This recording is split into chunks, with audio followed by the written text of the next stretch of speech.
Okay, welcome to this section 13 video about Rahula's Bodhisattva ideal in Buddhism. Let's read this small section and then we can analyze it. The Mahayana unequivocally says that a Buddha, a Prakya Buddha, a Stravaka disciple, all three are equal and alike with regard to their purification or liberation from defilements or impurities. Khalsa, Varana, Vishadigi. Okay. Is Rahula right in claiming Mahayana unequivocally says, that's an interesting word, unequivocally. It's very strong terminology. Why is he being so bold, so loud in his choice of words? Well, the problem is this is just not true. And he's hoping to bluster his way through an argument or a lack of argument.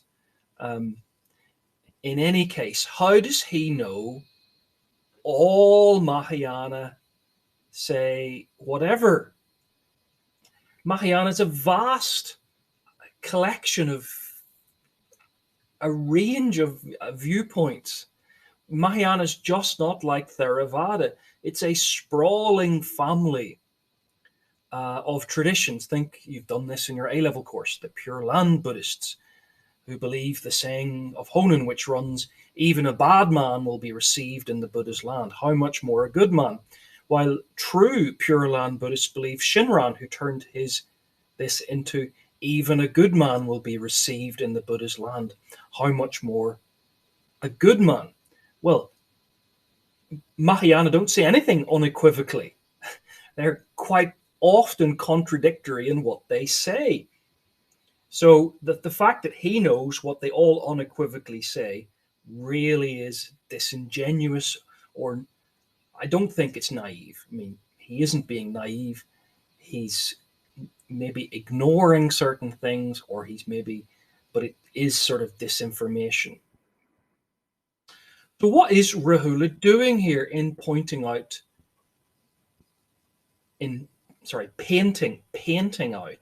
the idea of a bodhisattva? Now read this next bit. That a Buddha, it doesn't say bodhisattva, a Prakya Buddha, and a Stravaka. Hang on, where did bodhisattva go? He's quoting a Sangha. Surely a Sangha would include the word bodhisattva. But what he's already done in the previous section is equate Buddha with bodhisattva. So he thinks he can just paint it out of the picture now. Well, this is outrageous in a sense.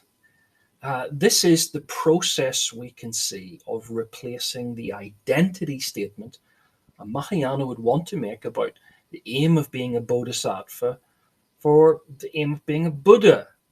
And it's a continuation of this process of brainwashing, or kind of, it's very subversive, slippery language at the very least that you should be critical of. It's polemical language.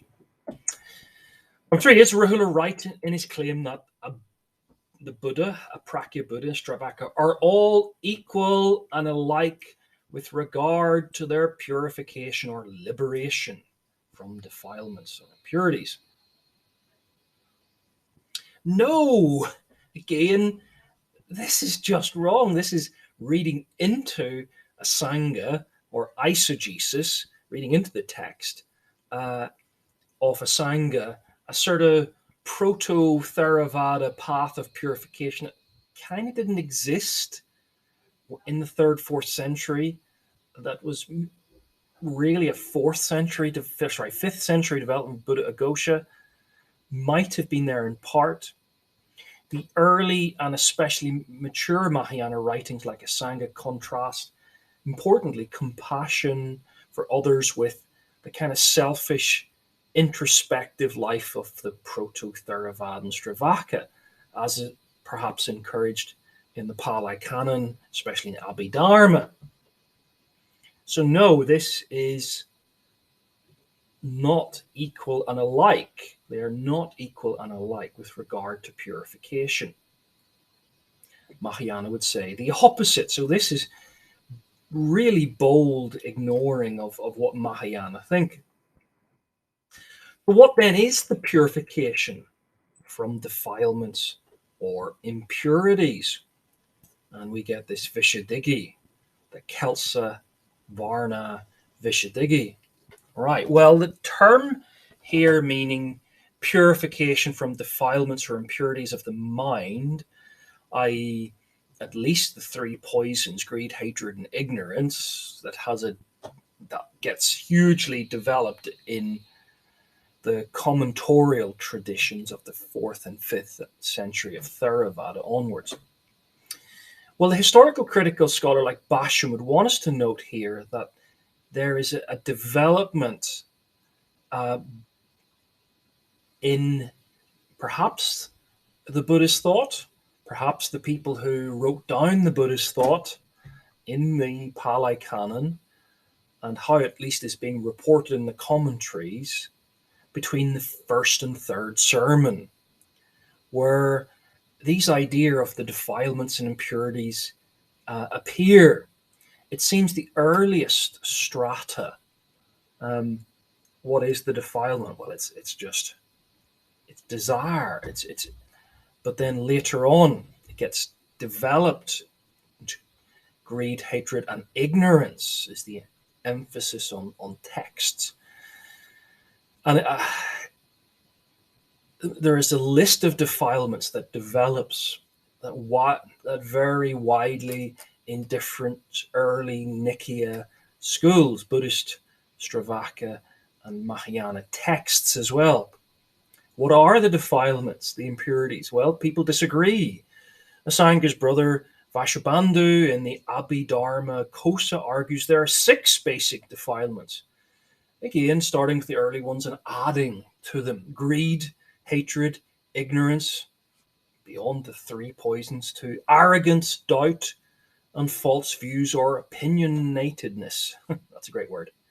The last 3 here seeming aimed at Stravaka, the sort of early or proto-Theravada Buddhists. So how can how can Rahula claim they are essentially the same liberation? He's papering over the polemics.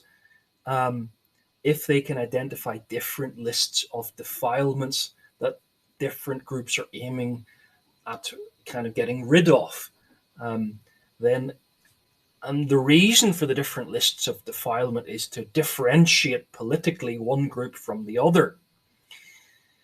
By analogy, we can think about how Christians and Muslims, the claim that they worship the same God.